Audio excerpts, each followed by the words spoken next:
Well, welcome.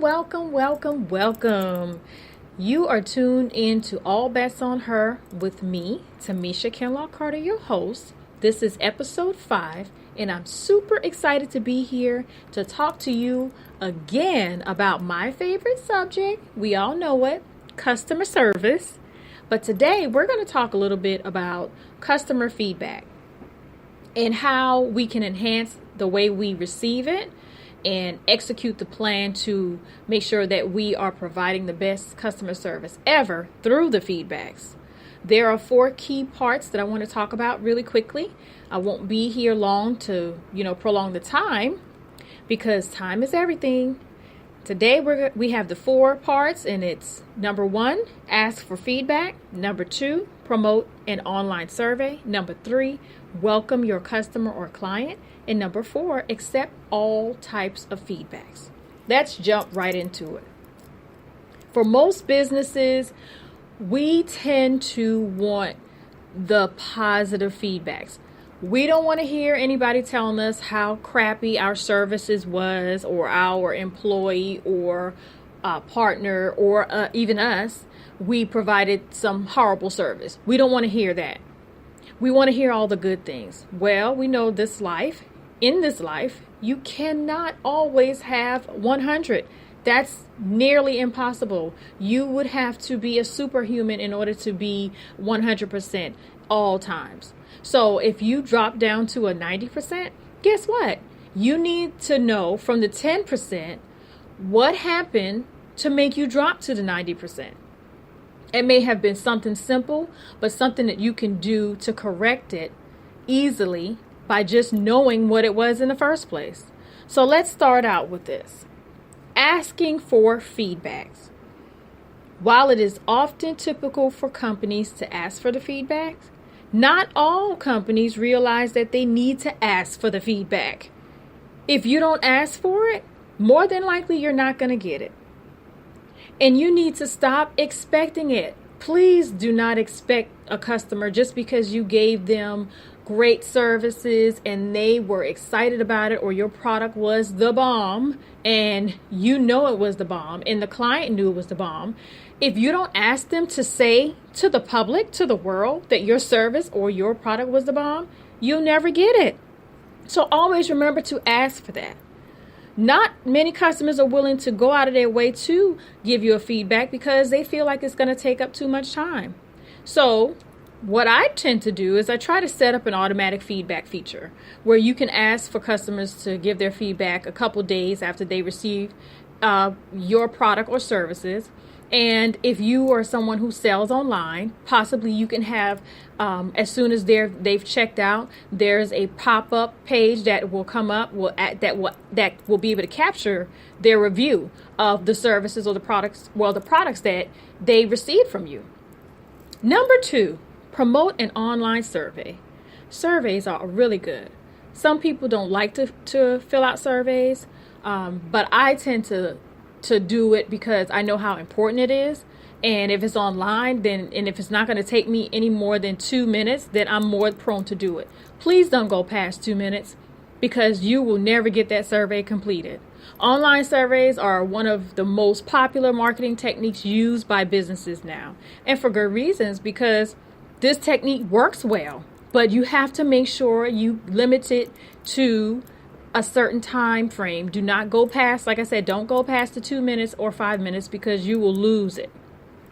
When you ask customers what they enjoy or what they think about your general product or service, you are interacting with the customer past a simple transaction. And some people like that. They want to know that you care.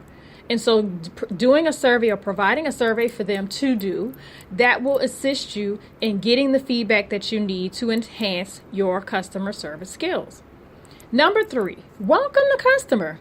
Where many companies fail as their customer business relationship, so they are usually left with a disconnect from the customer's group. The most successful of companies are usually close with their customers. I'm telling you, a new client, for me, because I'm a personable person, they become family. It's not about what I can get from you, but it's what you can give to them. That's what that's what I stand on. Like, I really learn from each client. I become connected to them. And I genuinely care about what it is that they have going on in their lives. It's not just a general question. Hey, how are you? No, it's, hey, how is everything? How is Bobby doing? They love to know that you care about them and they want to feel welcome. So welcome the customer. This will not only make the customer feel welcome, but you will find that it's easier to connect with them as well as future customers, which means that they are going to tell their family members, they're going to tell their friends, go see Sonia because she is such a great person and she's so warm and caring. People like that. Most people don't want a robot. I don't want to talk to a robot. I don't want to deal with a robot. I want to deal with someone who genuinely cares. Number 4, accept all types of feedback. And that goes back to what I said earlier. Everybody wants the positive feedback. Nobody wants to hear the negative. But in order for you to grow as a business owner, as an individual, whether it's on a professional level or on a business level, you have to be able to get those all types of feedbacks, constructive criticisms, because that will assist you in making sure that whatever mistakes you've made to cause a negative feedback, that you won't repeat that. No one wants to be a repeat offender. I would hope not. That's not the way that your business is going to grow. So make sure that you accept all types of feedbacks. Even if it's the nastiest and most hurtful feedback, guess what? It can build better businesses. This allows companies to learn and analyze customer feedback. Good feedback is always good to hear for a company, as it boosts its confidence and it also allows for further success in the future. So accept it. It's a way of life. Don't take it to heart and don't go crawling under a rock if someone says that they didn't like something. You just said, you know what?